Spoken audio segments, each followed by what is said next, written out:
Alors, bien, mesdames, messieurs, on va peut-être ouvrir cette séance. Madame la Présidente, Mesdames et Messieurs les chercheurs, mes chers collègues, notre ordre du jour porte sur un sujet majeur auquel notre commission a déjà consacré plusieurs de ses travaux, l'adaptation au changement climatique et l'anticipation de ses effets par l'élaboration de politiques publiques qui intègrent le plus en amont possible la nouvelle donne climatique et les modifications environnementales qui en découlent. Je pense notamment à la mission conduite par Jean-Yves Roux sur les inondations, aux réflexions de Rémy Pointreau et Hervé Gillet sur la gestion durable de l'eau, dans un contexte où la disponibilité de la ressource sera plus sensible aux saisons, ou encore aux travaux de Jean Bastille et Pascal Martin sur l'intensification du risque incendie, pour ne citer que les thèmes les plus récents. Ce matin, notre regard se tournera vers l'intensification des risques épidémiologiques sous l'effet du changement climatique. Il s'agit d'une thématique chère à notre collègue Stéphane Demilly, dont le fort intérêt pour l'accroissement du risque des maladies vectorielles l'a conduit à proposer l'organisation de cette table ronde. La littérature scientifique et les travaux de l'Organisation mondiale de la santé, l'OMS, ont mis en évidence les multiples répercussions du changement climatique sur la santé. Décès et maladies dus à des phénomènes météorologiques extrêmes, perturbation des systèmes alimentaires, augmentation des risques de zoonose, des maladies d'origine alimentaire et à transmission hydrique ou vectorielle, ainsi que de problèmes de santé mentale. Les évolutions climatiques ont un impact à la fois direct et indirect sur la santé. Les conséquences sont variables selon les pays, car ils sont fortement influencés par des déterminants environnementaux, des déterminants sociaux et de santé publique. En outre, les variations de température et de précipitation sont autant de facteurs favorables à la propagation des maladies à transmission vectorielle. Selon l'OMS, en l'absence de mesures préventives, le nombre de décès dus à ces maladies, qui s'élève actuellement à plus de 700 000 par an, risque d'augmenter et de toucher de nouveaux territoires.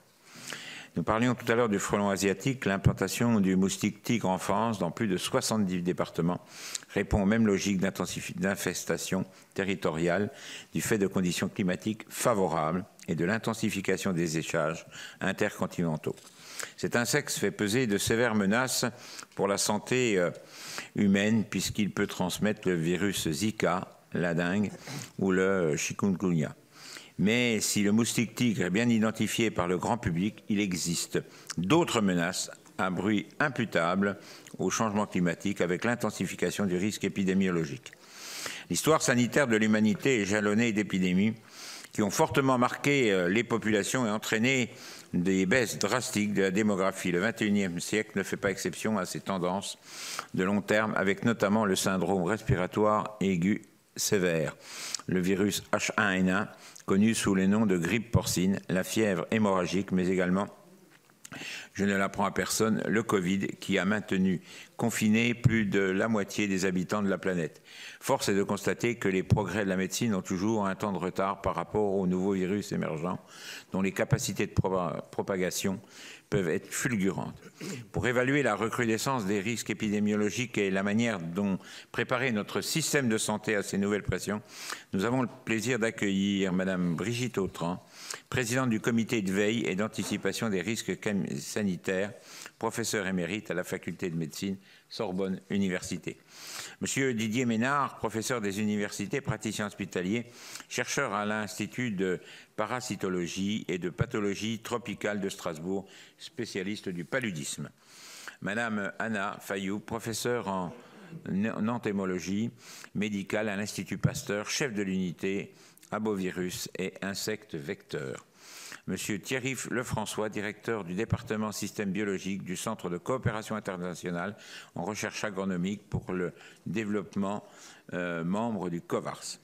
Nous avons la chance de voir devant nous ce matin d'éminents scientifiques dont les recherches en matière d'immunologie, d'épidémiologie et d'infectiologie, inspirées par l'approche Une seule santé, permettront de répondre à toutes nos questions.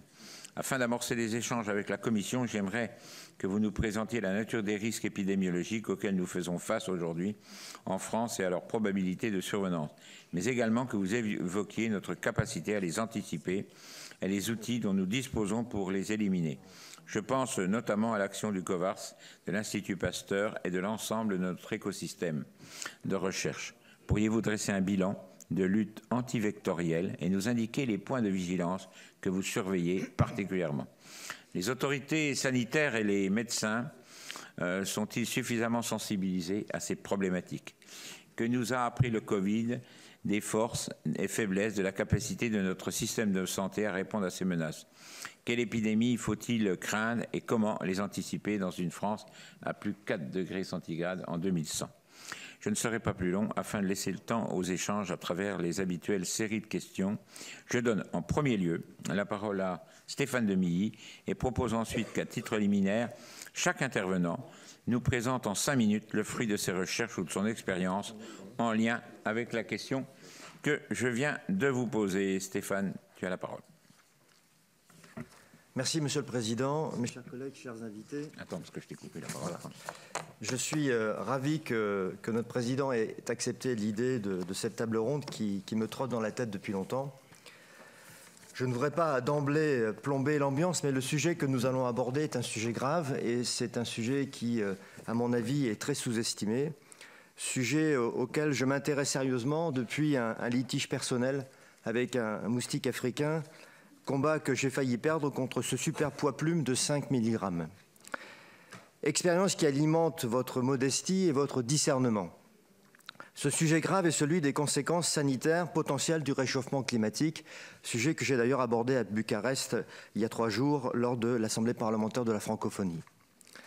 Je ne sais pas si la pandémie du Covid-19 n'est que le début d'une série, comme le redira peut-être Annabella Faviou, entomologiste à l'Institut Pasteur, mais ce que je sais, c'est que ce sujet n'est effectivement pas suffisamment abordé et donc pas suffisamment anticipé, même si ça bouge un peu, en témoignent les travaux de la COP28 de Dubaï en décembre dernier, qui, pour la première fois, ont abordé les effets sanitaires du dérèglement climatique.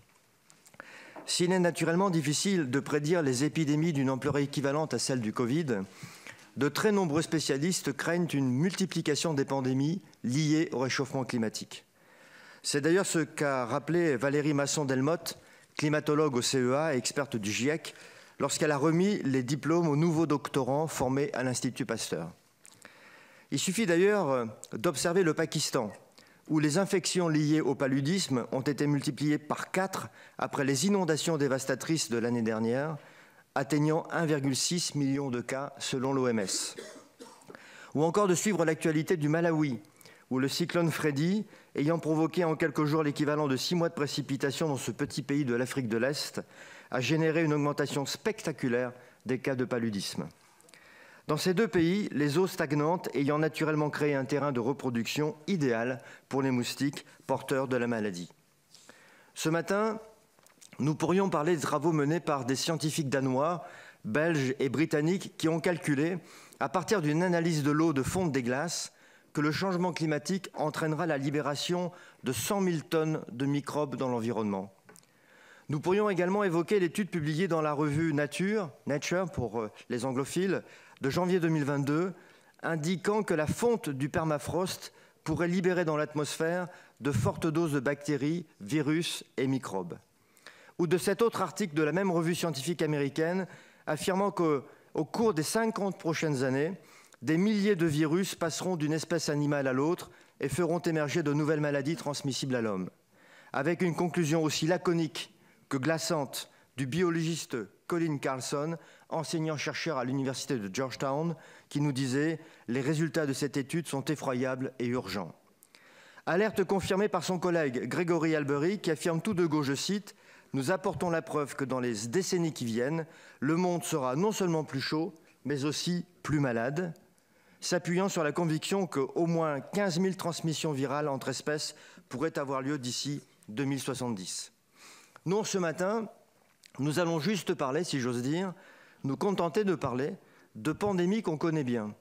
Des pandémies qu'on connaît surtout chez les autres, mais que nous avons commencé ou allons commencer à importer chez nous, à savoir le paludisme, la dengue et la borréliose de Lyme, transmise par les tiques. Vous avez compris dans mon introduction que la hausse des températures élargissant l'habitat des animaux vecteurs de maladies, de même que leur période d'activité, des régions jusque-là épargnées deviennent effectivement vulnérables à ces trois pandémies. Pour le dire autrement, la menace des maladies tropicales s'insinue dans de nouveaux territoires au climat habituellement tempéré et vont mettre à l'épreuve les systèmes de santé de nombreux pays. L'épidémiologiste de l'Institut Pasteur, Arnaud Fontanet, qui devait être à nos côtés aujourd'hui, remplacé par le professeur Lefrançois, rappelait pour sa part il y a quelques semaines que, je cite, « la durée saisonnière des maladies transmises par les moustiques augmentant, des maladies comme la dengue ou le chikungunya vont devenir des préoccupations majeures dans les pays du Nord ». C'est la raison pour laquelle il me paraît important de saluer le projet de création d'un centre de maladies à transmission vectorielle à l'Institut Pasteur, dont l'inauguration est prévue en 2026 et où se regrouperont de très nombreux experts. Un dernier petit mot pour introduire nos trois nouveaux colocataires que sont les moustiques palus, les moustiques tigres et les tiques. À tout seigneur, tout honneur. Commençons par le pire assassin de la planète, un serial killer qui a tué 608 000 personnes l'année dernière, dont 80% d'enfants de moins de 5 ans, le moustique porteur du paludisme. Un enfant meurt du paludisme chaque minute, mes chers collègues. Je le répète, un enfant meurt du paludisme chaque minute. En 2022, l'OMS a estimé à 249 millions le nombre de cas de paludisme, ce qui est beaucoup, mais ce qui est peu à la fois au regard des 3,2 milliards de personnes potentiellement exposées à l'échelle mondiale au risque de contracter la malaria. Et notamment à la malaria cérébrale à laquelle j'ai miraculeusement survécu et qui est responsable de 90% des décès. 2 premiers vaccins antipaludiques suscitent beaucoup d'espoir. Le RTSS Mosquirix, développé par le géant pharmaceutique britannique GSK, d'abord testé au Kenya, au Malawi et au Ghana, et actuellement administré aux enfants du Cameroun, et le R21 Matrix M, développé par des scientifiques de l'université d'Oxford, avec une formule légèrement différente contenant davantage de substances actives. Ces 2 vaccins ont suscité, vous l'imaginez, beaucoup d'espoir car ils bloquent le passage du parasite dans le foie, là où il se reproduit avant de passer dans le sang. Mais leur taux de réussite, pour éviter les formes les plus graves, n'oscille qu'entre 66 et 75%. Deuxième invité à la table de nos débats, la dengue, aujourd'hui considérée comme une maladie réémergente. Entre 2000 et 2019, le nombre de cas signalés à l'échelle mondiale est passé de 500 000 à 5,2 millions. Initialement présent dans les zones tropicales et subtropicales, il touche dorénavant de nouvelles zones géographiques et notamment l'Europe depuis 2010. Selon l'OMS, ce sont entre 100 et 400 millions d'infections, qui surviennent chaque année, sachant que c'est maintenant la moitié de la population mondiale qui est exposée au risque de la dengue. Au Brésil, vous le savez, vous l'avez lu, les autorités sanitaires ont du mal à faire face à l'explosion de cas, dont une des explications est la combinaison climatique d'une grande sécheresse suivie de fortes pluies, équation idéale pour la prolifération des moustiques. En France, 800 nouveaux cas apparaissent chaque semaine en début d'année en Guyane. Et pour la métropole, on estime que ce moustique vecteur est dorénavant implanté dans 71 départements français, comme l'a rappelé tout à l'heure le président Longeot. Enfin, troisième et dernier invité d'honneur de notre table ronde, la tique. La tique qui fait partie de la famille des acariens. D'une taille comprise entre 3 mm et 1 cm, on en compte près de 900 variétés, dont une quarantaine présentes en France. Au moment de la piqûre, la tique peut transmettre une bactérie responsable d'une maladie dont on parle de plus en plus, la borréliose de Lyme. En l'absence de traitement, des signes neurologiques peuvent apparaître quelques semaines, ou tenez-vous bien, quelques années après la piqûre. Fatigues intenses, paralysie du visage, atteinte des nerfs, du cerveau et des articulations. La piqûre d'une tique est indolore et peut passer inaperçue. C'est d'ailleurs la raison pour laquelle on invite souvent les randonneurs à s'inspecter le corps après une expédition et à la retirer avec beaucoup de précautions et de précision. Voilà donc, Monsieur le Président, les 3 invités de notre menu du jour. Pour nous en parler, 4 autres invités, mais ceux-là, on leur souhaite la bienvenue, des invités de grande qualité que je souhaite moi aussi saluer et remercier chaleureusement. La professeure Anna Bellafayou, entomologiste à l'Institut Pasteur, spécialiste de la virologie et des insectes. Le professeur Didier Ménard, immunologue à l'Institut Pasteur, grand spécialiste du paludisme, et on a eu l'occasion de se rencontrer pour en parler, et qui a beaucoup baroudé en Afrique, il nous en parlera. La professeure Brigitte Autran, immunologue à la Sorbonne, membre du comité d'anticipation des risques sanitaires, qui a d'ailleurs succédé au conseil scientifique du Covid-19. Et enfin, le professeur Thierry Lefrançois, médecin-chercheur en épidémiologie, également vétérinaire, ancien membre du comité scientifique Covid-19. Merci à vous, mesdames et messieurs, d'avoir accepté cette invitation. Et je vous souhaite donc à nouveau la bienvenue et vous cède la parole.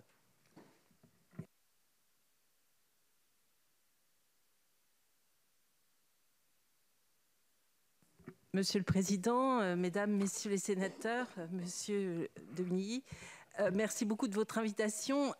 Donc j'ai, comme vous le savez, l'honneur de présider le comité de veille et d'anticipation des risques sanitaires qui a été créé par le gouvernement à la fin de la loi d'urgence sanitaire et à la fin du conseil scientifique Covid et des autres comités ad hoc. Ce comité, le COVARS, est chargé de conseiller les ministres de la Santé et de la Recherche sur les risques infectieux et environnementaux, notamment également les risques alimentaires, qui sont susceptibles de survenir. Et nous sommes chargés donc de faire une veille scientifique, d'anticiper les crises qui peuvent survenir et surtout les moyens de prévenir et de guérir, si l'on peut, ces problèmes infectieux. Et donc, pour ne pas être plus longue, je voulais vous dire que les ministres de la Santé et de la Recherche nous ont saisis en décembre dernier sur la question d'estimer les risques sanitaires de situations sanitaires exceptionnelles majeures qui pouvaient survenir dans notre pays, en métropole et dans les territoires d'outre-mer, dans les 2 à 5 prochaines années, couvrant les risques infectieux et environnementaux. Il se trouve que nous rendons public cet avis aujourd'hui et nous le mettons bien sûr à votre disposition et nous l'avons présenté, Monsieur Lefrançois et moi-même, hier au ministre de la Santé et de la Recherche. Et donc, pour ne pas être trop longue, nous avons dressé effectivement le contexte, l'état des lieux de la France pour lui permettre de faire face à ces situations pandémiques qui, malheureusement, ne se limitent pas aux 3 invités que M. Demilly a cités, et il y en a beaucoup d'autres. Nous avons analysé de façon extrêmement rigoureuse et méthodologique plus de 50 documents issus des institutions françaises et internationales qui avaient réalisé un exercice à peu près équivalent, bien que beaucoup plus sectorisé. Et pour faire une très longue histoire courte, grâce à cette expertise collective des membres du COVARS, qui regroupe à la fois des vétérinaires, des médecins, des infectiologues, des médecins de premier recours, des scientifiques, des entomologistes, des spécialistes de sciences humaines et sociales et des représentants de la démocratie sanitaire et des immunologistes, nous avons estimé un certain nombre de maladies susceptibles de créer des pandémies. Donc, bien sûr, dans le top 5, je dirais, des risques infectieux qui sont susceptibles de survenir dans notre pays et d'affecter de façon majeure notre pays, il y a bien sûr les arboviroses et nous avons distingué les arboviroses qui peuvent survenir en métropole et dans les territoires d'outre-mer. Je ne vais pas m'appesantir sur les arboviroses, puisque ma collègue Annabelle Afayou va vous en parler très bien. Mais évidemment, les 2 risques que nous avons dressés, c'est pour la métropole le risque de dengue, qui est effectivement important et auquel la métropole est insuffisamment préparée. Nous avons déjà fait un avis l'année dernière au gouvernement sur le fait qu'il fallait mieux préparer les médecins et l'organisation territoriale française à la survenue d'épidémies de dengue d'ampleur, effectivement cette année encore plus peut-être à cause des JO, mais également en métropole un autre virus transmis par les moustiques, un autre moustique qui est l'infection à virus West Nile ou virus du Nil occidental qui est beaucoup moins bien connu en France, qui sévit depuis de longues années en Italie, dans les régions très aquatiques, qui est une zoonose, et mon collègue Thierry Lefrançois vous en parlera mieux que moi. C'est une maladie qui est encore plus grave que la dengue. Ça survient dans le sud de la France et en Gironde, et il est susceptible de s'étendre. En dehors de ces arboviroses, nous avons également pointé les infections pandémiques à virus respiratoire, bien sûr un éventuel nouveau coronavirus, qu'on ne peut absolument pas prédire. On ne sait pas quand, comment, où une nouvelle pandémie de coronavirus peut surgir, mais il est vraisemblable qu'elle puisse surgir, peut-être pas dans les 5 prochaines années. Et puis, l'épidémie potentielle également de grippe zoonotique transmise par les oiseaux, mais également, et peut-être de façon plus dramatique encore, par les porcs. Et là aussi, Thierry Lefrançois vous en parlera. Ce sur quoi nous avons beaucoup insisté auprès du gouvernement, ce sont les liens très étroits entre l'environnement, le changement climatique et les infections. Et ce changement climatique, avec les vagues de chaleur, permet effectivement l'installation plus large et plus longue des moustiques, mais également les inondations, vous l'avez dit, font le lit de nombreuses pathologies infectieuses et pas seulement de prolifération de moustiques. On sait que les inondations sont probablement une des causes des invasions côtières par le norovirus et des infestations des huîtres. On sait que la perturbation des réseaux sanitaires favorise l'émergence de bactéries qui vont être résistantes à des antibiotiques. Donc il y a un lien très étroit entre l'environnement et de nombreuses maladies infectieuses. Il y a également un lien important entre la lutte contre le réchauffement climatique avec la verdisation des villes et le risque de prolifération des moustiques. Et nous avons averti le gouvernement l'année dernière qu'il fallait vraiment avoir une réflexion sur l'urbanisme pour mieux penser l'urbanisme et éviter les réservoirs d'eau. Mais là encore, je vais laisser mes collègues en parler. Et enfin, nous insistons sur le fait que la pollution atmosphérique, qui a fait des progrès dans notre pays avec une diminution du taux de particules fines, néanmoins persiste dans les grandes métropoles françaises qui sont au-dessus des seuils réglementaires. Et on sait, la Covid l'a bien démontré, on sait que cette pollution atmosphérique exacerbe les maladies infectieuses, en particulier les maladies respiratoires, aggrave la susceptibilité des patients qui souffrent de maladies cardio-respiratoires à ces maladies, aggrave la manifestation de ces maladies. Donc, en dehors de ces arboviroses et de ces infections respiratoires, pour finir, évidemment, il y a une autre maladie qu'on appelle la maladie X, dont on ne sait pas quand elle peut survenir, mais ce que l'on sait, c'est qu'effectivement, comme vous l'avez dit, Monsieur le Président, les changements climatiques, les bouleversements de l'environnement font le lit des épidémies. Ça n'est pas quelque chose de nouveau. Toute l'histoire des épidémies, depuis l'aube de l'humanité, montre que les épidémies sont en lien avec l'environnement et avec les migrations de population, mais on assiste aujourd'hui à une accélération de ce mouvement. Et donc, une maladie X peut survenir due à un coronavirus ou à autre chose. Et pour finir, nous recommandons, et je suis ravie d'avoir l'occasion de le faire, nous recommandons à notre pays de se préparer de façon importante à ces événements infectieux en lien avec l'environnement. Cette préparation passe par la prévention, le développement de la recherche. Il y a encore énormément de trous de connaissances et la recherche n'est pas une dépense publique, la recherche est un investissement pour mieux se défendre contre ces maladies. C'est comme un investissement militaire, c'est exactement la même chose. Et nous plaidons pour que ces recherches soient faites de façon très intersectorielle entre la santé et l'environnement, de manière à pouvoir combler les déficits de connaissances et à mieux affronter les risques à venir. Voilà, je vais arrêter là.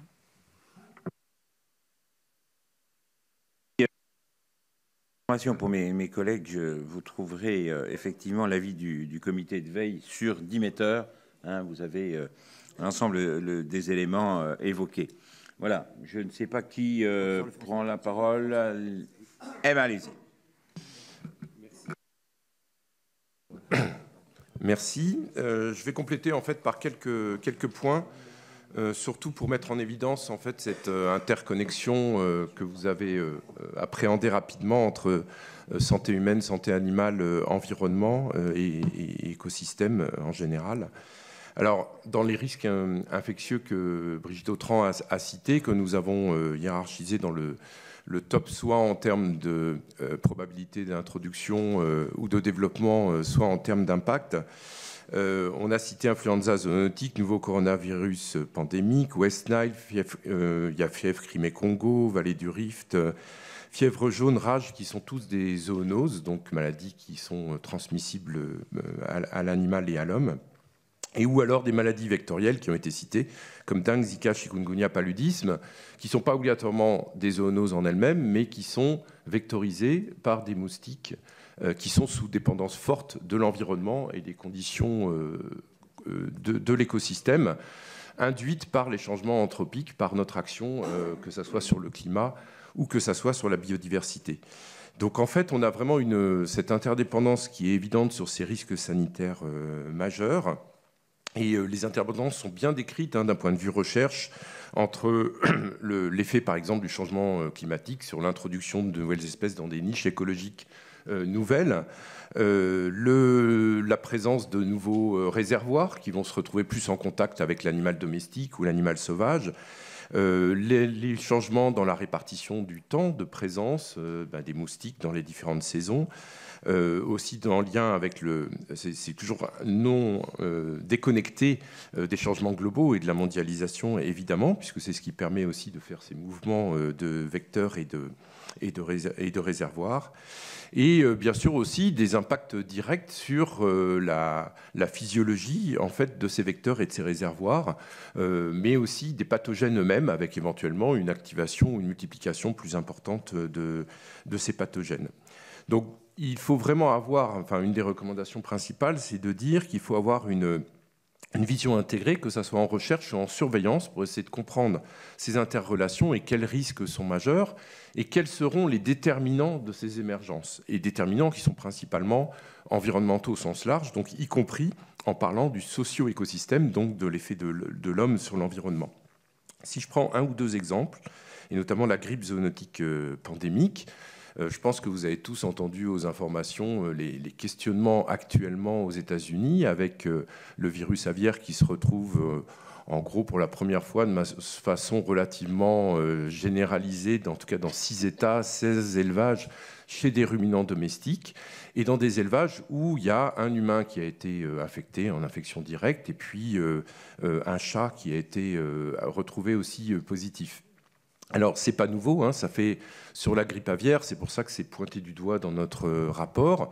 On a vraiment une situation avec, en gros, le même virus, le même clade de virus qui circule depuis 2 ans, H5N1, sur l'ensemble des espèces, avec une circulation intense dans la faune domestique, dans les oiseaux domestiques, dans les élevages en France avec un impact économique et sanitaire majeur, mais aussi chez les oiseaux sauvages. Et de plus en plus, et c'est ça qui est compliqué d'un point de vue épidémiologique, de plus en plus dans de nombreuses espèces de mammifères.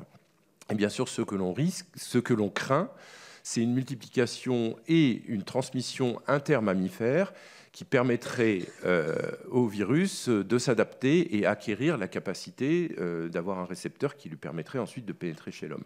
Donc il y a des espèces cibles sur lesquelles ce serait très embêtant, comme le porc, qui peuvent héberger par exemple à la fois des virus aviaires et virus porcins. Donc tout ça pour dire que il faut, pour pouvoir travailler sur ces problématiques, il faut vraiment avoir une approche intégrée, essayer de comprendre même les voies de migration des oiseaux sauvages pour voir s'ils sont déplacés par le changement climatique, quelles sont les zones de repos, où est-ce qu'il va y avoir des contacts entre ces oiseaux sauvages et des oiseaux domestiques ou des mammifères, essayer de surveiller les moustiques quand c'est des maladies vectorielles, mais pour l'influenza aviaire, c'est surveiller les zones de réservoir, les zones de contact, et puis surveiller le compartiment animal et le compartiment humain de manière étroite et de manière combinée avec une approche One Health, c'est donc faire travailler le ministère de la Santé et le ministère de l'Agriculture sur cette surveillance et sur le contrôle en cas de suspicion de grippe aviaire.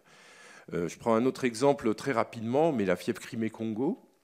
Il y a une fièvre hémorragique, je ne sais pas si Annabella, tu en parleras aussi. Alors je peux en dire juste 2 mots, vectorisée par la tique Yaloma marginatum, qui était observée en Corse depuis longtemps et qui est observée maintenant dans le pourtour méditerranéen depuis quelques années. Et pour la première fois, en octobre, on a trouvé du virus dans la tique, donc du virus CCHF. C'est une fièvre hémorragique qui est importante, qu'on a classée aussi dans les problématiques majeures, parce qu'on a maintenant une preuve de circulation virale en France. Il y a eu 13 cas humains en Espagne dans les 10 dernières années, avec 2 décès. Donc c'est une fièvre avec forte mortalité. On ne dit pas que ça va avoir une ampleur comme une ampleur pandémique, je dirais, mais c'est aussi quelque chose à surveiller, et encore une fois à surveiller de manière combinée, parce que ce qu'il y a d'extraordinaire, c'est que c'est une tique qui est vectrice, et il y a un réservoir qui est un réservoir bovin, mais les animaux ne sont pas malades. Donc finalement, le ministère de l'Agriculture, en théorie, n'aurait pas de raison de s'y intéresser particulièrement. Donc il faut que ça soit une combinaison entre ministère de la Santé, ministère de l'Agriculture et Environnement qui puissent faire travailler les équipes de recherche ensemble pour pouvoir surveiller la présence de ce virus. Et enfin, au-delà de ça, l'idée, c'est de dire qu'en dehors des effets du changement climatique sur les vulnérabilités, il faut voir que le changement climatique a aussi des effets indirects sur les crises sanitaires via la biodiversité. Parce que vous savez très bien que ce changement climatique, que ça soit à la fois les événements extrêmes et puis les changements de température et d'humidité, vont avoir des conséquences sur la biodiversité animale et végétale en particulier, vont avoir tendance, à cause des événements extrêmes, à faire venir un certain nombre d'espèces invasives et à diminuer cette biodiversité, y compris végétale, qui va faire qu'il va y avoir des modifications de contact, encore une fois, entre animaux sauvages et animaux domestiques et hommes, ce qui va pouvoir générer éventuellement des émergences. Donc en fait, par rapport à ce que vous disiez sur la COP et la journée santé de la COP climat cette année, donc c'est vraiment une bonne chose. Mais nous recommandons aussi de travailler à l'international sur les interconnexions entre les COP, parce que ce n'est pas que seulement la COP climat, c'est aussi la COP biodiversité. Et puis les questions de santé, parce que santé, biodiversité et climat sont vraiment, véritablement liés. Et il faut travailler sur l'ensemble de ces approches de façon globale dans un concept, le concept d'une seule santé, One Health. Voilà, je vous remercie.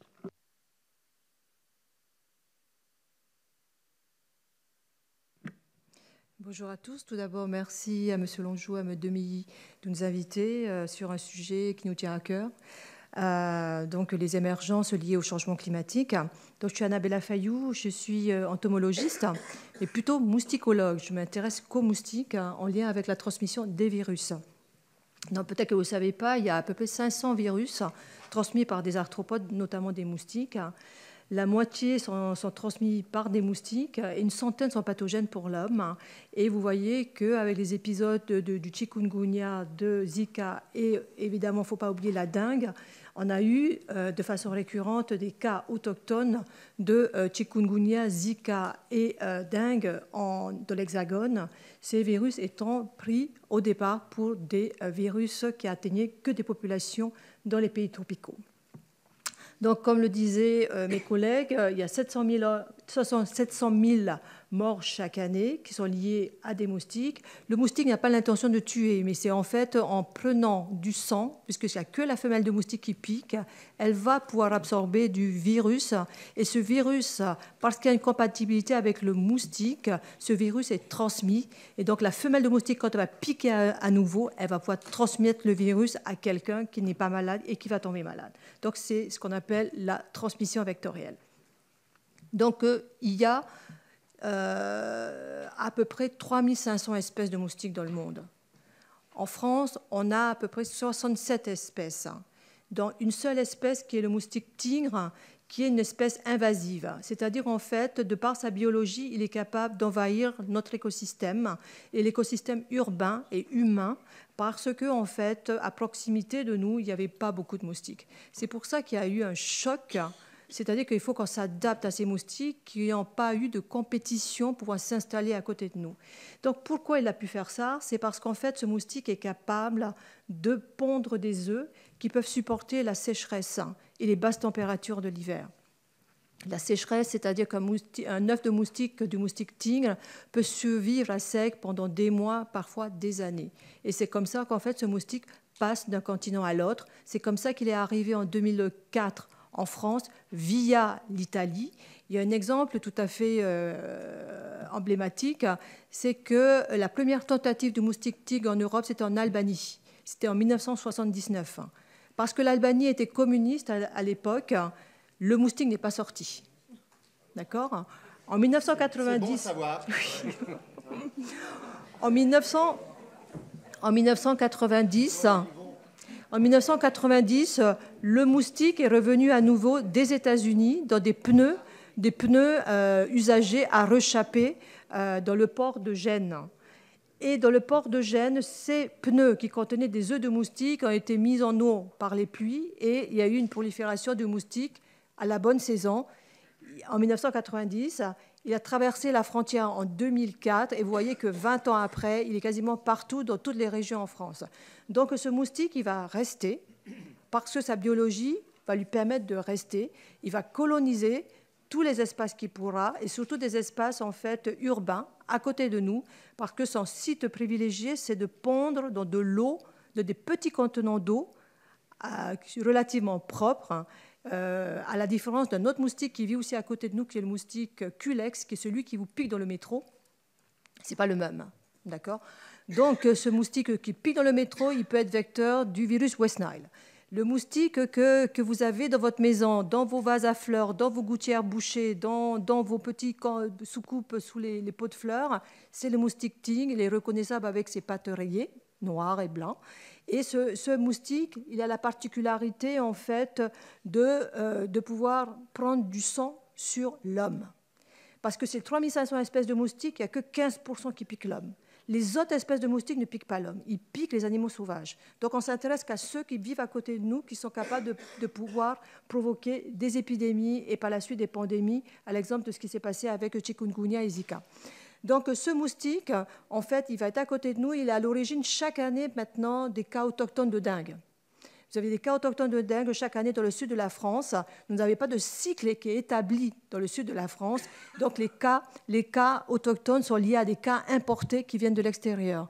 Donc la situation épidémiologique à l'extérieur de la France est extrêmement importante puisqu'elle va conditionner en fait les cas autochtones à l'intérieur de la France. Donc ce qui nous pousse à dire en fait qu'il y a une surveillance globale au niveau international qui est extrêmement important pour pouvoir être sûr qu'on fait les bonnes choses au bon moment.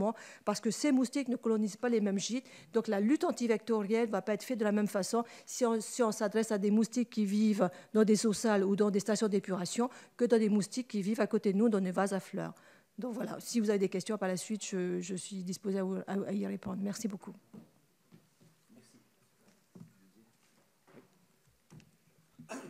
Oui, bonjour. Donc, je vais terminer avec le paludisme. Donc, il y a déjà beaucoup de choses qui ont été dites. D'abord, je voulais remercier Monsieur le Président, Monsieur le Sénateur de Mailly pour l'invitation. Et je pense que cette table ronde est importante puisque c'est quand même un sujet d'actualité avec un prisme paludisme, puisque je me suis amusé à regarder un petit peu le nombre de publications. Donc, c'est simple, il suffit d'aller sur un site qui s'appelle PubMed. Et j'ai tapé malaria et climate change. Et en fait, les publications ont été multipliées par 10 en 20 ans. Donc on avait 7 publications en 2000.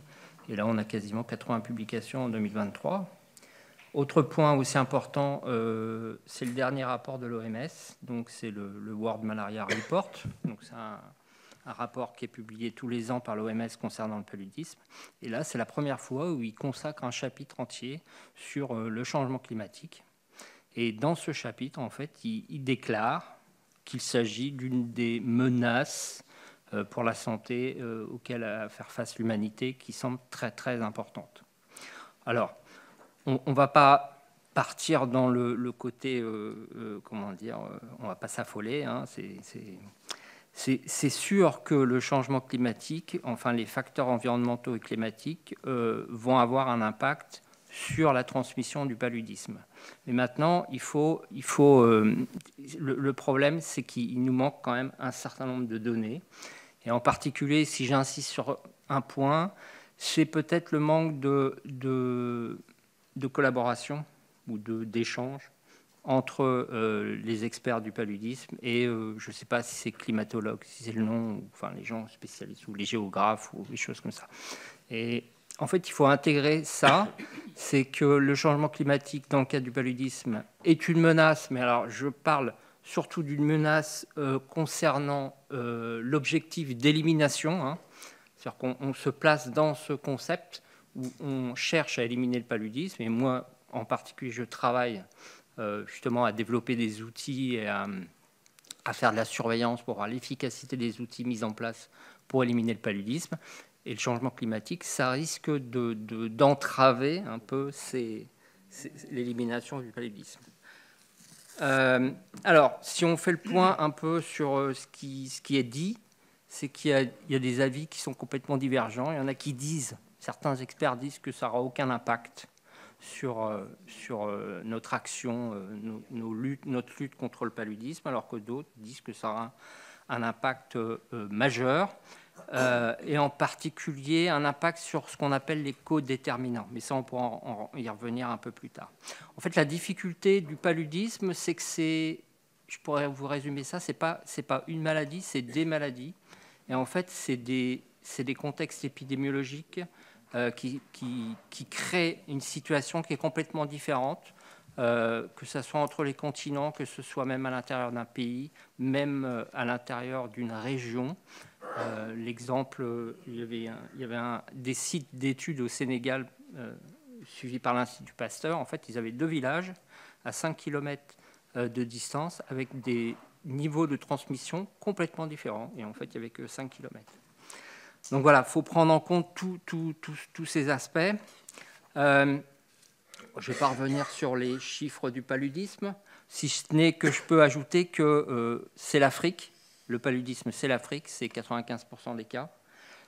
Et en particulier, il y a 4 pays qui sont les plus touchés et qui représentent la moitié des cas. C'est le Nigeria, la République démocratique du Congo, l'Ouganda et le Mozambique. Il faut savoir que la région européenne de l'OMS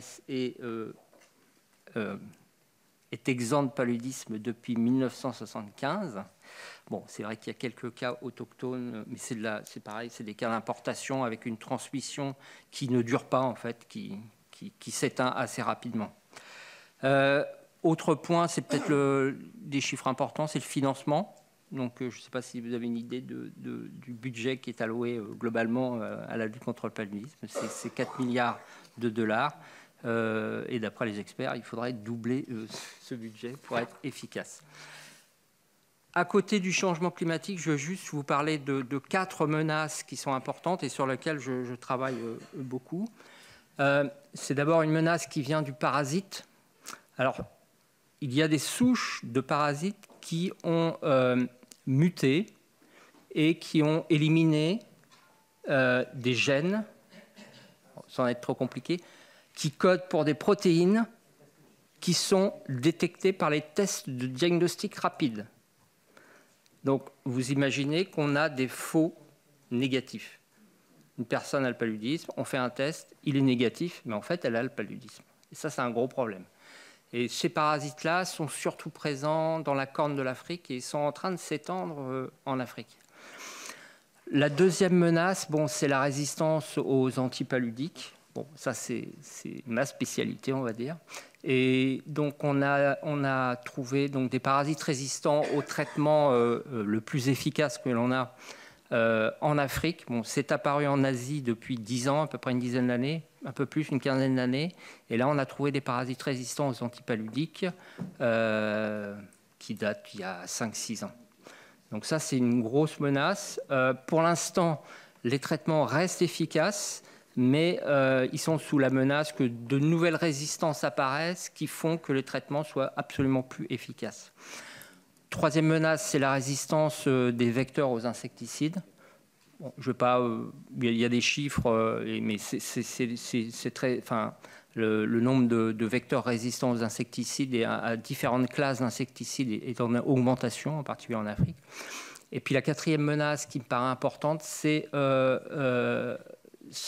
une espèce asiatique. Je ne veux pas incriminer.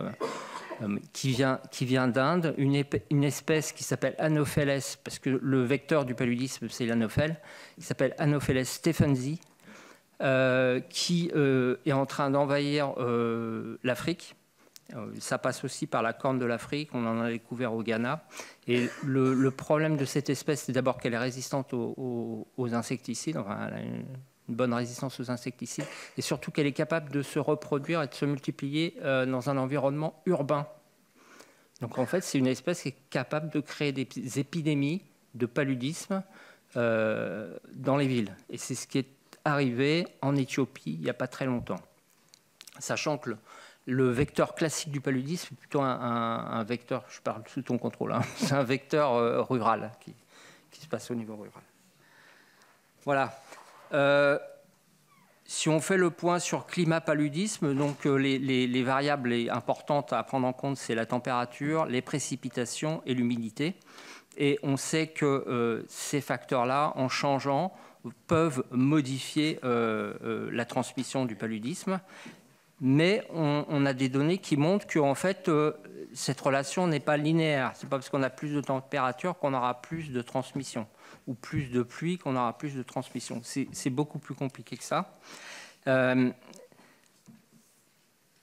L'autre point du changement climatique, on a évoqué ça, ce sont on va dire les catastrophes naturelles, les inondations, la sécheresse, ou les choses comme ça, qui vont, le cas du Pakistan avec des inondations et une augmentation. Moi, j'avais le chiffre de multiplié par 5. Mais donc, on voit un pic d'apparition. Donc, on doit s'attendre avec le changement climatique à ces phénomènes extrêmes qui peuvent entraîner une explosion des cas de paludisme. Juste pour être rapide et vous résumer, en fait, conceptuellement, en fait, le changement climatique peut influencer le paludisme d'une façon directe et indirecte. Alors, la façon directe, ça peut être une extension de la limite géographique. C'est-à-dire que le paludisme sévit dans une zone, cette zone peut s'étendre du fait du changement des conditions, par exemple l'augmentation de la température, de l'humidité, et les moustiques sont capables de se développer dans des zones qui sont à la limite des zones de transmission du paludisme. On peut, à l'intérieur d'une zone où il y a de la transmission, avoir une augmentation de cette transmission. Mais, et puis le dernier point, c'est on peut avoir bien sûr une réintroduction du paludisme dans des zones où il n'y était plus. Ça peut être le cas de la France, mais bon, je pense qu'on n'est pas au niveau des arboviroses. Voilà, il n'y a pas de raison vraiment de s'inquiéter. Il faut savoir aussi qu'on peut avoir une diminution. Si on a une augmentation de température au-delà de 28 degrés, par exemple, le paludisme aura plus de mal à se transmettre. Ou alors, on peut avoir une augmentation de 1 à 2 degrés qui ne changera pas grand-chose dans la transmission. Et puis après, tous les effets indirects, bon, bien sûr, c'est toutes les pertes de moyens de subsistance, l'augmentation de l'insécurité économique, alimentaire, le déplacement des populations, déplacement d'une population d'une zone où il n'y a pas de palud vers une zone où il y a du paludisme, et ces gens-là sont très susceptibles à l'infection. On peut avoir aussi une interruption de des services de santé, une réduction de l'accès au système de santé, etc., etc. Et une augmentation du coût. On peut avoir, avec des augmentations de température, dégradation plus rapide des vaccins, des médicaments, des tests rapides qui font qu'ils ne seront plus efficaces. Voilà, je pense que je vais m'arrêter là, et puis on va pouvoir répondre à vos questions. Merci. Justement, je vais donner la parole à mes collègues. Je donne la parole à Guillaume Chevrollier. Merci, Monsieur le Président. Merci aux intervenants de cette table ronde où vous avez bien démontré l'intensification des risques épidémiologiques liés au changement climatique et également à la dégradation de la biodiversité. Alors, les chiffres de la Banque mondiale évoquent un nombre important de déplacés d'ici 2030, 260 millions précisément, et 1,2 milliard en 2050. Donc, on voit des mouvements de population qui vont aussi amener des mouvements de maladies avec différents vecteurs. Vous avez parlé des insectes, on parle des cas de paludisme aux États-Unis, la maladie du légionnaire au Royaume-Uni. Donc la transmission par les insectes et puis le paludisme, vous en avez beaucoup parlé. Et vous avez abordé, je crois, un intervenant, le concept de wellness, santé globale. Alors ça fait longtemps qu'on en parle, on voit bien que c'est le sujet qui permettrait d'aborder la santé animale, végétale, humaine. Alors c'est un concept, mais comment le mettre de façon très concrète pour qu'il soit opérationnel et juguler ces risques sanitaires. Donc la question, c'est celle-ci, c'est le concept, la mise en œuvre opérationnelle, et puis comme vous êtes dans la Chambre des territoires, c'est quelle place pour les collectivités locales dans la mise en œuvre opérationnelle du concept santé globale. Merci. Merci. Je donne la parole à Michael Weber. Oui, merci Monsieur le Président. Merci d'abord pour cette table ronde. En réalité, on sait très bien qu'avec le changement climatique, la question des virus et des insectes qui circulent à l'échelle planétaire est aujourd'hui posée. On parle souvent d'espèces envahissantes. La question que je me posais, c'était est-ce que, au regard des données qui sont les vôtres, certains de ces virus, parfois, ou insectes, s'adaptent mieux dans un milieu nouveau que par rapport à leur milieu autochtone. En réalité, des espèces allochtones que l'on peut trouver qui passeraient, pour donner un exemple très concret, je ne sais pas, de l'Amérique du Sud à l'Europe du Nord, est-ce qu'il y a des possibilités à l'échelle planétaire que, effectivement, ces insectes s'adaptent mieux à leur nouveau milieu qu'à leur ancien milieu, ce qui pose évidemment un problème, puisque ça veut dire qu'à l'inverse, les espèces présentes, eh bien, elles ont plus de mal à résister face à ces insectes. La deuxième question, c'est de l'adaptation ou de la lutte avec derrière des différentes conséquences. Lutter, ça veut dire que si l'on lutte, il peut y avoir des conséquences accroissant, en tout cas la perte de biodiversité, puisque ça veut dire que forcément, ça veut dire que on touche d'autres espèces. Et donc, quelle est votre vision des choses à l'avenir sur ce sujet-là? Et si vous avez aussi des éléments, parce que je sais que c'est très difficile à le mettre sur la table, c'est la question du coût de l'action nécessaire, puisqu'il y a ce qu'on appelle le coût de l'inaction climatique, par exemple. Et là, quel serait, d'après vous, le coût de l'action en la matière pour effectivement permettre à ce qu'on se porte mieux, tout en respectant un équilibre en termes de biodiversité. Y a-t-il d'autres questions? Oui, Louis-Jean. Oui, merci. Moi, j'ai une question un peu subsidiaire concernant le paludisme. Pas vu. Est-ce qu'il y a simplement un traitement chimique? On parle beaucoup de l'artémisia pour traiter le paludisme. Est-ce que le développement de plantes, et pour le paludisme pour d'autres, permet aussi d'être plus utile dans la biodiversité que le côté chimique? Bien, je donne la parole à Nicole Bonnefoy et puis à Hervé Gillet à l'issue. Oui, merci Monsieur le Président. Merci pour cette table ronde. Merci pour vos interventions un peu effrayantes. Ma première remarque, ma première pensée, c'était en vous écoutant que l'espèce la plus dangereuse, la plus désastreuse, c'était l'homme en fait. L'homme pour l'homme. Et que tout ça est lié au réchauffement climatique et que qui est responsable du réchauffement climatique, c'est l'homme.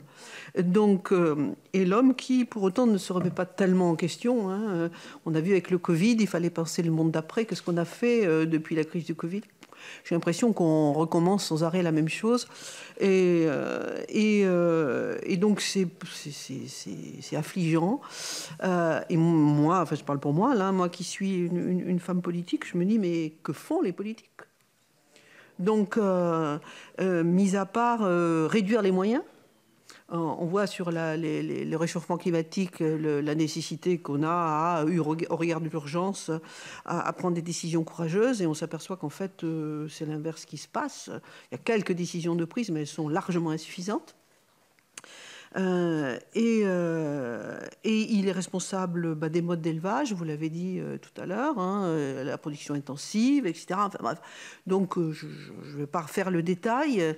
Donc, c'est bien que vous soyez là, mais c'est bien aussi que vous soyez là pour nous éclairer. On est ici des politiques. J'espère responsables. Moi, je l'ai vu il n'y a pas longtemps dans le cadre de la préservation des sols et donc des écosystèmes où j'ai porté un texte en disant la nécessité qu'il y avait au regard du changement climatique à préserver l'environnement et les sols en particulier.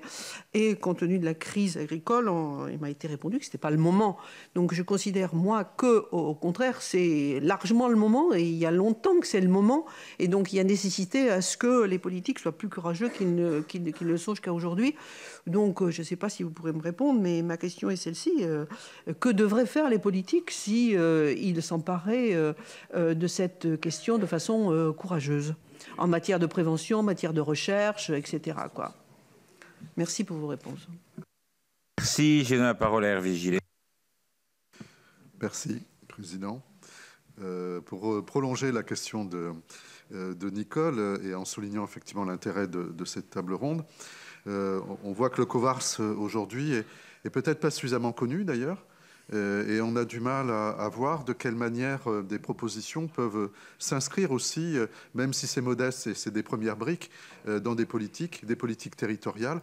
Et je crois que là, il y a une vraie réflexion à avoir, parce qu'il y a quand même des procédures de prévention et de sécurité qui sont réfléchies à différents niveaux, même au niveau communal. On a des plans communaux de sauvegarde, des plans communaux de sauvegarde qui sont là aussi, avec d'autres documents pour étudier les risques et commencer à faire des premières propositions.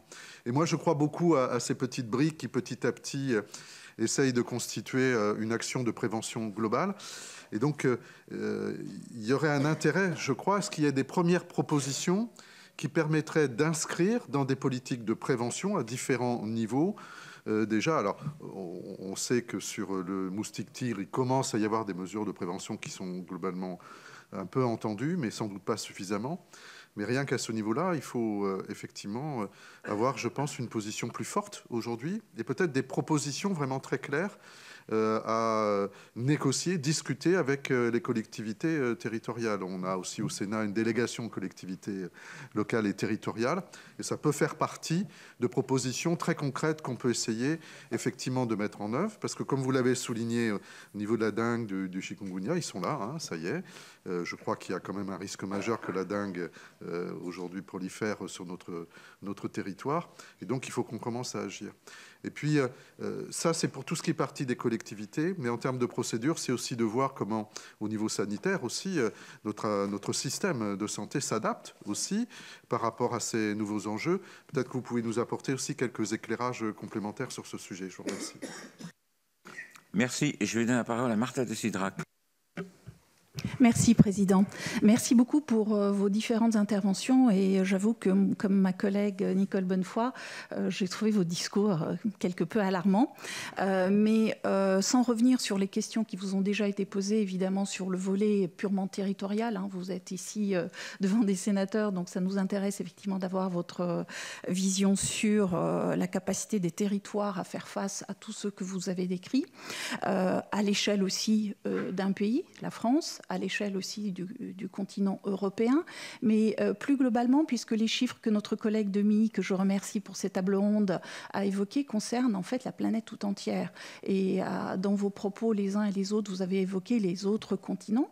Donc ma question est simple. Bien sûr, éradication, bien sûr, nous sommes confrontés à quelque chose peut-être d'un peu nouveau sous nos latitudes, dans nos territoires, mais fondamentalement, quelle est véritablement aujourd'hui la position de la France? Je pense par exemple à l'AFD. Est-ce que l'AFD, par exemple, a des missions, a des actions dans les continents, en Afrique, évidemment, je pense à l'Afrique tout particulièrement. Qu'est-ce qu'on y fait? Notre coopération se traduit comment en matière de santé, puisqu'on voit bien que lorsqu'on est malade à un bout de la planète, ça ne nous épargne pas, nous, à l'autre bout de la planète. Et je pense qu'il faut peut-être aller aussi à la source. Donc j'aurais voulu vous entendre sur cet aspect-là. Je vous remercie. Merci. Y a-t-il d'autres... Oui, Ronan.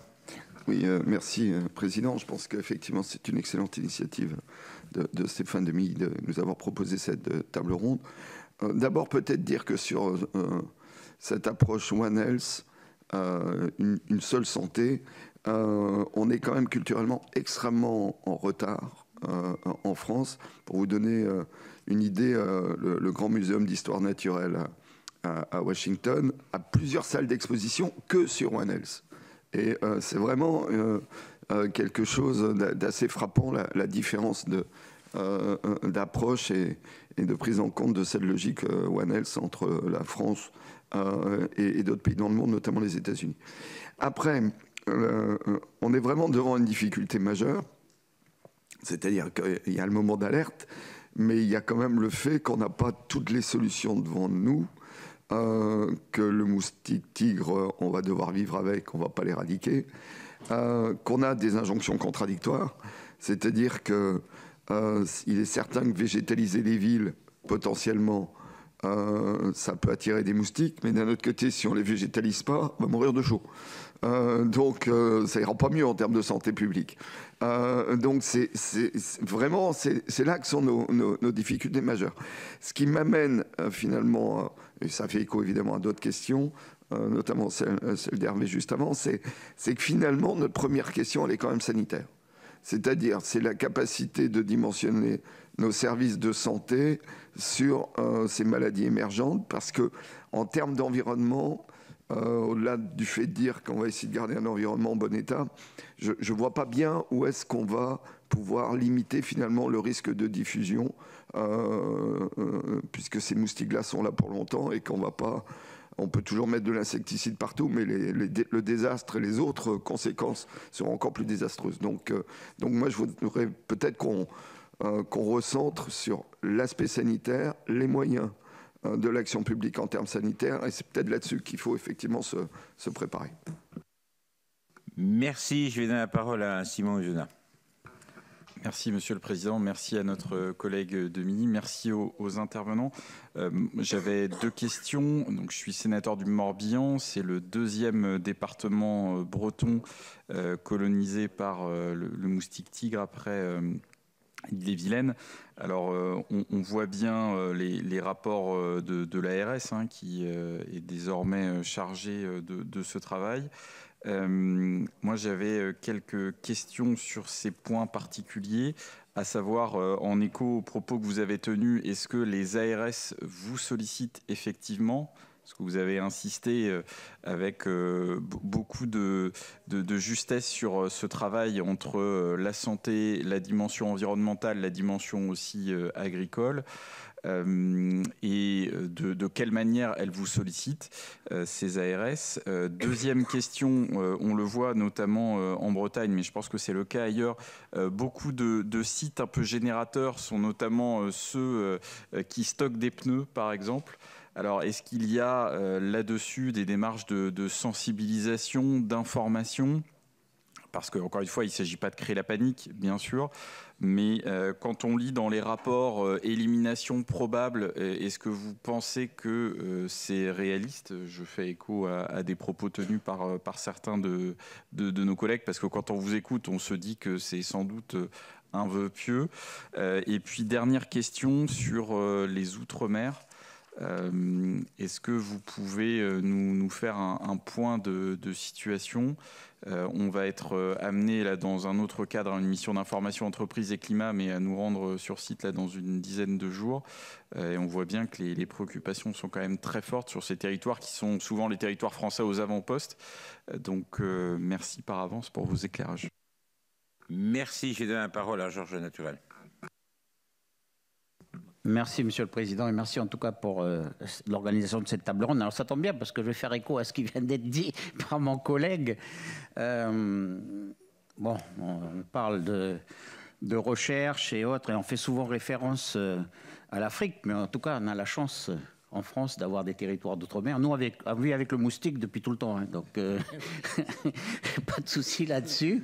La tique, ce sont les Américains qui nous l'ont importé pendant la guerre en Nouvelle-Calédonie. En tout cas, on a réussi à s'en séparer parce que ça a impacté énormément notre élevage bovin. La dengue, le paludisme, on l'a à proximité de chez nous.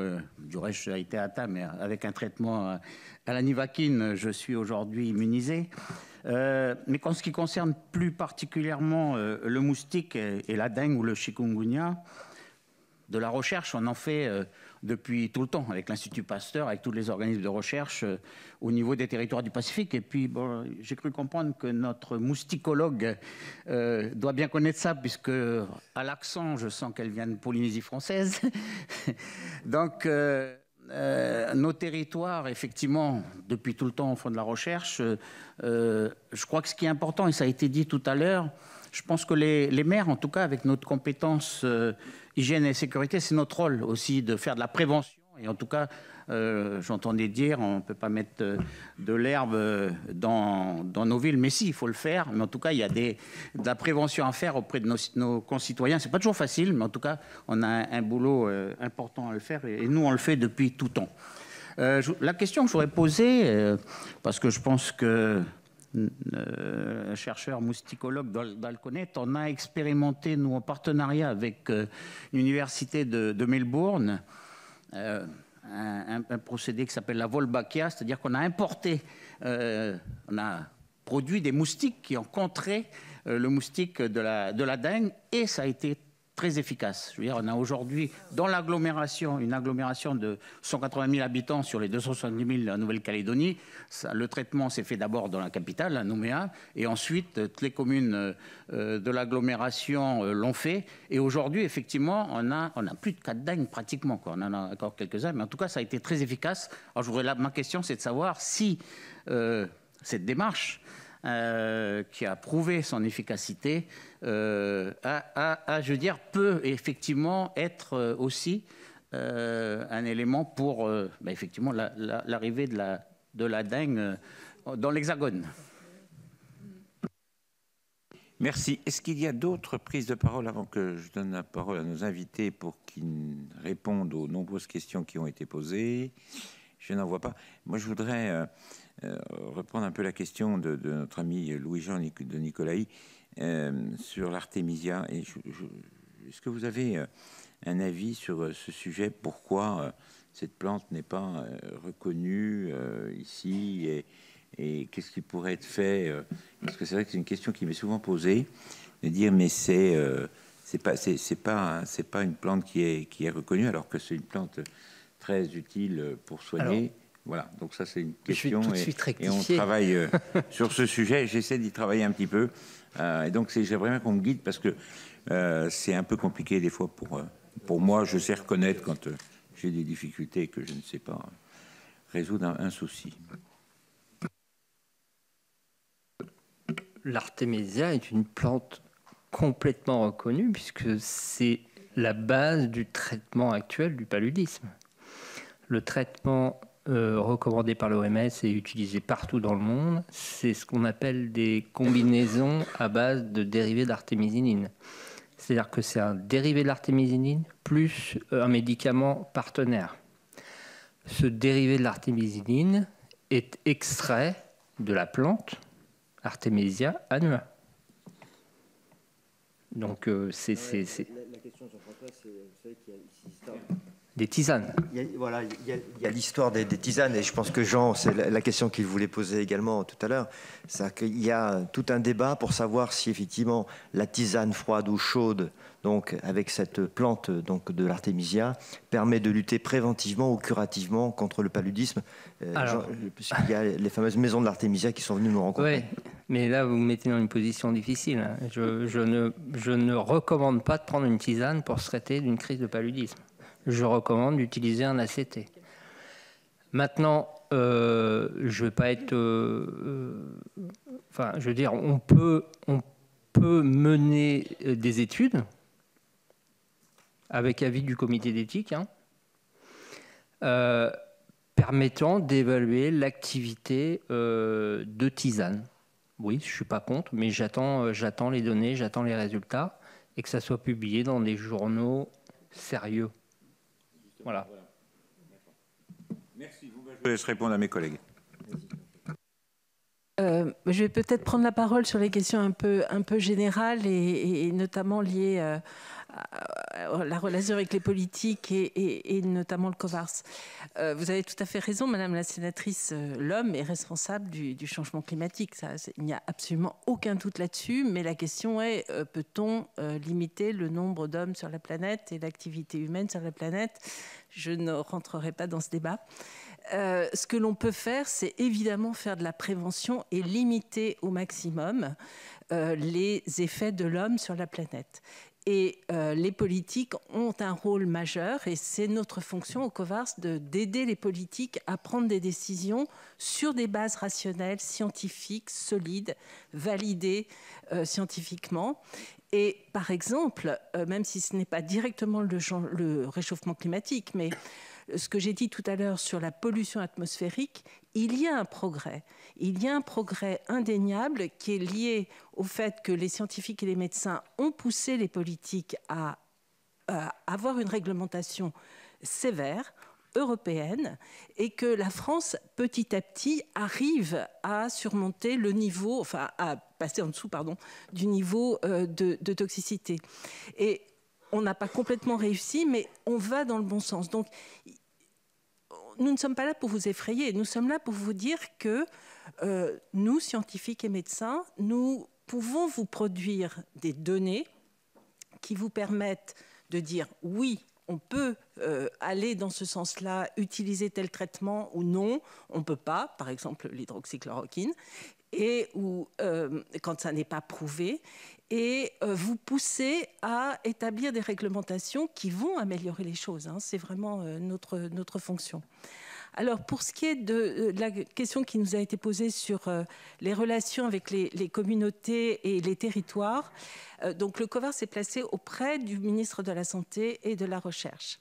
Mais également, c'est la Première ministre qui avait créé ce comité, et donc nous participons à des réunions interministérielles, et nous en avons une qui est prévue dans quelques semaines, où Matignon réunit le ministère de l'Intérieur, le ministère de la Santé, le ministère de la Recherche, le ministère de l'Agriculture, le ministère de la Transition écologique, et où nous présentons nos recommandations dans un esprit One Health, dans un esprit une seule santé, de manière à ce qu'il y ait une convergence d'action publique sur nos recommandations qui sont prises au sérieux. Nous faisons le même travail au niveau de l'Élysée et merci de nous avoir invités, mais nous serions très heureux de pouvoir venir vous en parler régulièrement.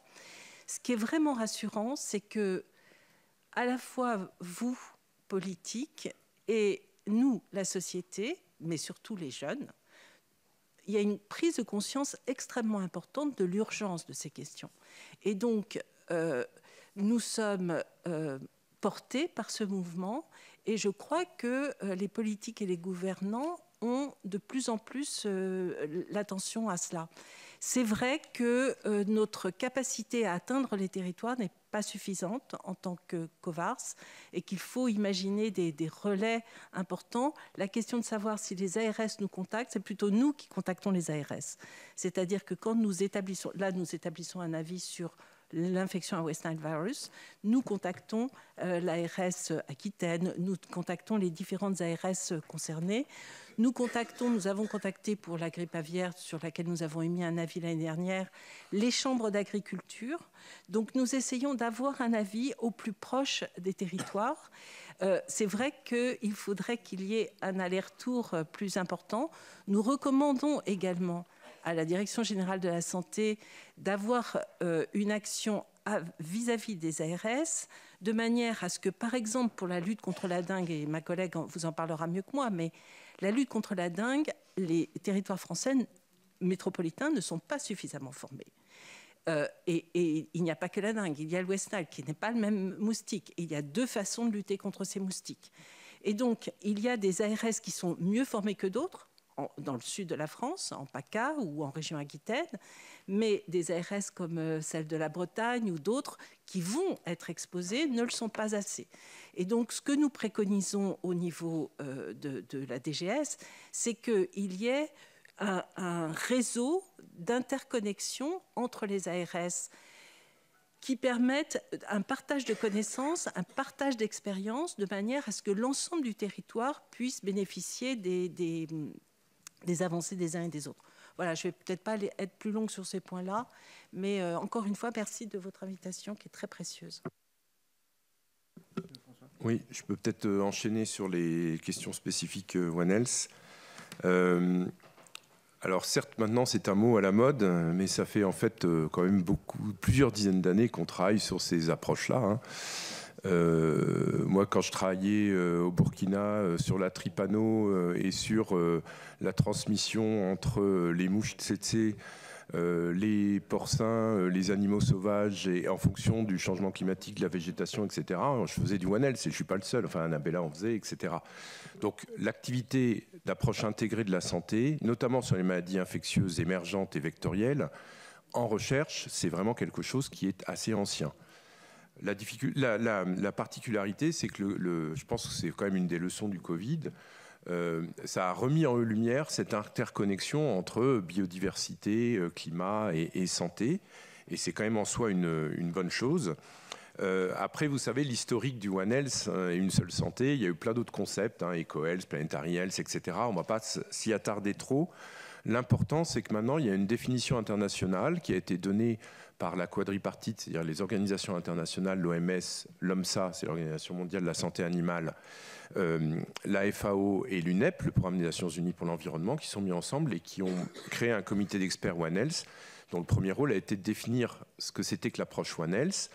Et en gros, c'est une définition assez inclusive qui dit en gros que c'est l'interdépendance entre santé humaine, santé animale et environnement, et que ça doit être traité de manière intersectorielle, entre les différents secteurs évidemment, interdisciplinaire parce que c'est quelque chose de complexe, donc il faut aller de la biologie moléculaire aux sciences humaines et sociales en passant par l'épidémio, etc., mais aussi avec une approche multi-acteurs, et là on rejoint d'autres questions qui sont que pour traiter ces questions, au-delà de la recherche, il faut impliquer les chercheurs, mais il faut impliquer les décideurs, les agriculteurs, les éleveurs, les citoyens, les gestionnaires de parcs naturels, etc.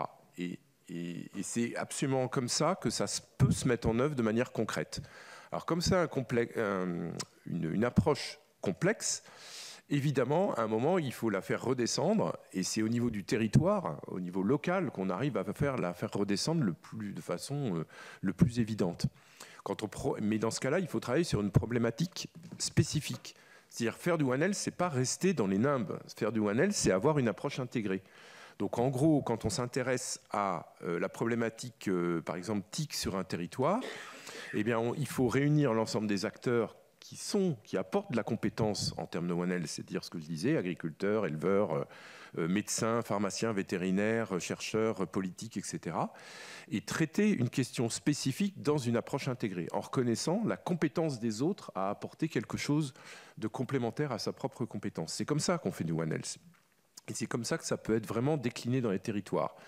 Et donc il y a des initiatives qui ont été lancées sur des sujets spécifiques, par exemple sur West Nile, où on a vraiment des médecins, des vétérinaires et au niveau institutionnel, l'ARS et la DDPE qui travaillent par exemple ensemble en Nouvelle-Aquitaine pour essayer de comprendre les cas et d'aller détecter, de mettre en place avec les parcs nationaux, l'OFB en particulier, de mettre en place des systèmes de surveillance. On va surveiller le moustique et les chevaux pour pouvoir détecter en fait les premiers cas ou la première circulation de West Nile avant que ça touche l'homme. C'est quand même ça l'idée. Donc s'intéresser à l'environnement, bien sûr dans un objectif anthropique, dans un objectif de protection de l'homme.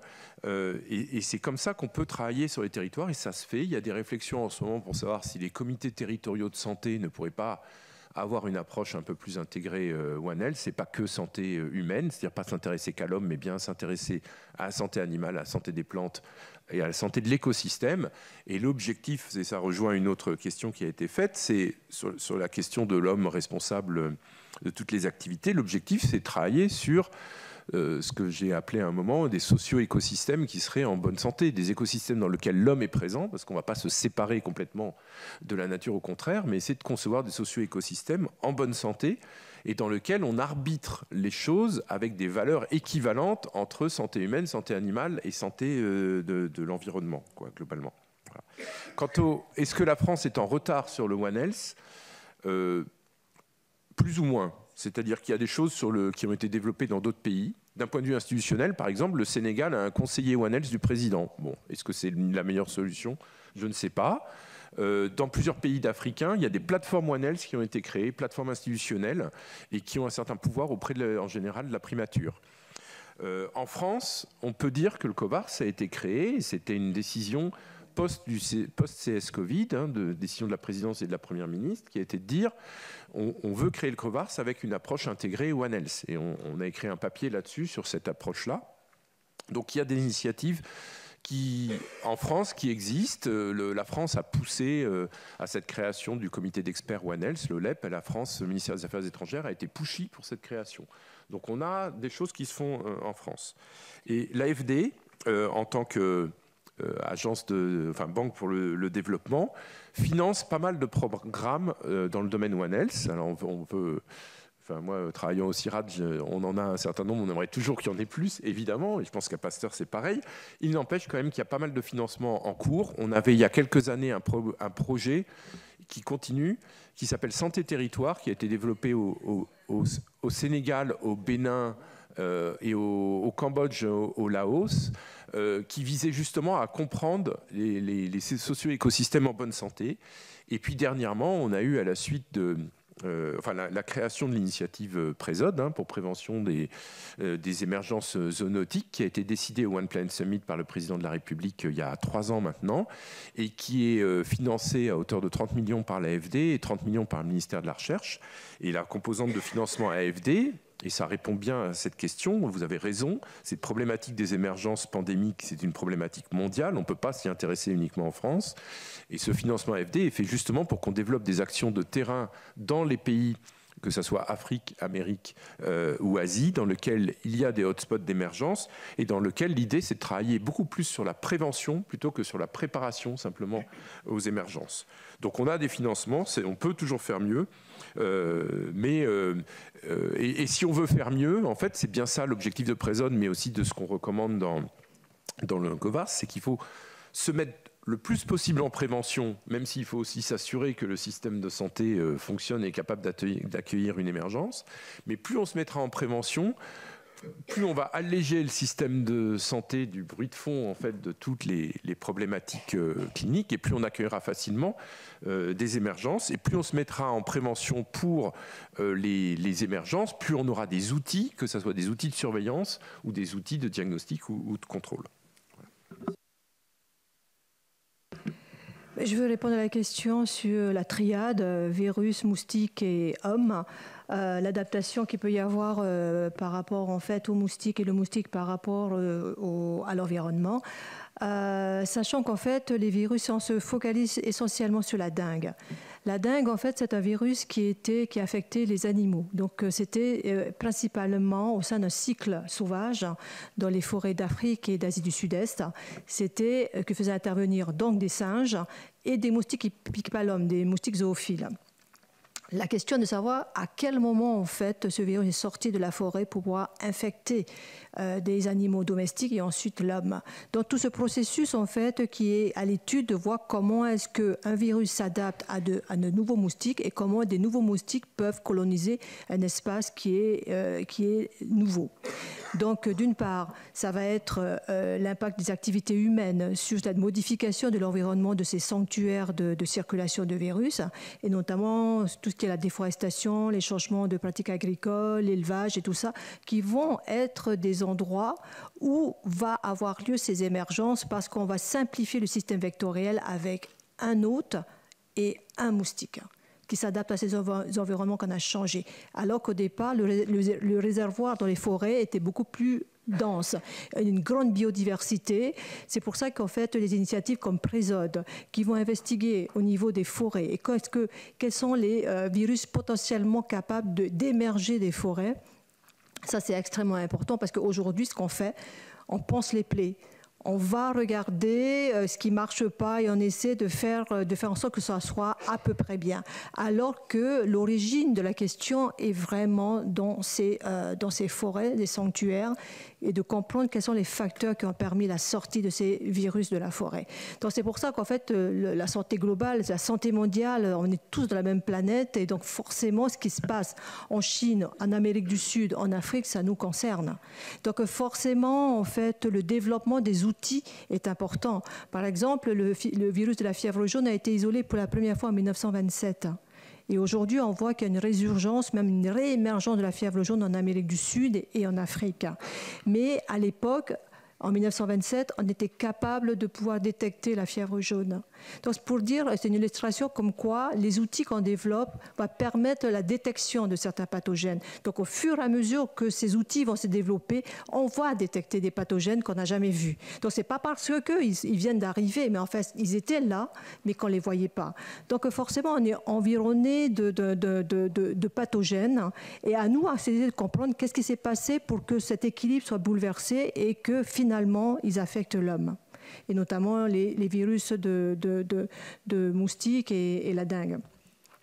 pour répondre en fait à la question de cette bactérie. Je ne sais pas si vous connaissez la bactérie Wolbachia. Je vais répondre à notre collègue qui vient de Nouvelle-Calédonie, je pense. Cette bactérie, en fait, elle existe naturellement dans 60% des insectes. Cette bactérie, en fait, on l'a isolée, on l'a inoculée dans un moustique, et c'est un moustique Aedes aegypti qui est présent dans les Antilles et en Nouvelle-Calédonie et en Polynésie française. Donc, en inoculant cette bactérie dans ce moustique, cette bactérie a été capable d'interrompre la transmission de la dengue. Okay. Donc, il y a des usines à moustiques maintenant en Nouvelle-Calédonie qui vont lâcher des moustiques avec cette bactérie. Et donc, ça a commencé en 2019 et aujourd'hui, il n'y a plus de cas de dengue au moins à Nouméa. Donc c'est un succès. Et pourquoi c'est un succès? Parce que la Nouvelle-Calédonie, c'est une île et que ce genre de stratégie a été employé, a été testé par exemple en Polynésie française, sur l'île de la Réunion.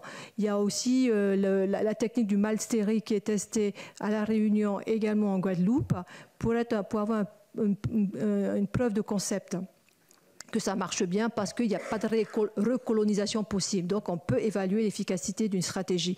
Ce qui est difficile sur un continent comme l'Europe, d'une part en raison de la réglementation qui est extrêmement compliquée, la réglementation européenne qui interdit l'utilisation de moustiques avec Wolbachia sur le terrain. Donc ça, c'est un gros souci. Deuxièmement, c'est parce qu'en fait, c'est un continent et il y a une centaine d'espèces de moustiques qui peuvent venir peut-être coloniser les espaces laissés vacants par ce genre de moustiques. Donc il y a des stratégies qui sont à l'étude, il y a des chercheurs, des équipes qui travaillent là-dessus, mais on est bloqué au niveau de tester cela sur le terrain et surtout en Europe. Merci. Non, pas de complément. En ce qui concerne le paludisme, en fait, la lutte antivectorielle reste très classique. C'est moustiquaire imprégné insecticide et c'est efficace. Et puis l'aspersion intradomiciliaire. Et en fait, il a été montré que malgré le changement climatique en Afrique, par exemple, il faut intensifier et continuer à lutter contre les vecteurs de cette façon. Puisque le Président me propose de conclure cette table ronde, je voudrais le remercier d'avoir accepté de traiter ce sujet qui, vous l'avez compris, me tient particulièrement à cœur. Je voudrais remercier nos invités pour leur disponibilité et pour leur exposé. Et puis permettez-moi de vous faire passer un dernier message. Nous sommes amenés les uns et les autres, dans le cadre des groupes d'amitié ou de différentes fonctions, à voyager. Et c'est dans le cadre d'un voyage parlementaire, quand j'étais député, que j'ai contracté la malaria cérébrale. Et donc je vous invite les uns et les autres à considérer que ça n'arrive pas qu'aux autres. Et lorsque vous faites un déplacement, je regarde Guillaume en disant cela, puisque je sais que la semaine dernière il était à Brazzaville, n'oubliez pas de prendre votre traitement le jour du départ et 7 jours après votre retour. Voilà, c'est vraiment très très important parce que ça n'arrive pas qu'aux autres et je ne le souhaite à personne. En tout cas, merci Président d'avoir accepté cette table ronde. Merci, et j'ai bien noté qu'il serait intéressant qu'on se rencontre de temps en temps et effectivement, je pense que c'est une bonne proposition. Merci à vous pour votre écoute et pour vos réponses. Merci. Merci. On va poursuivre après l'ordre du jour. Il y a encore une question à l'ordre du jour. Oui, tout à fait.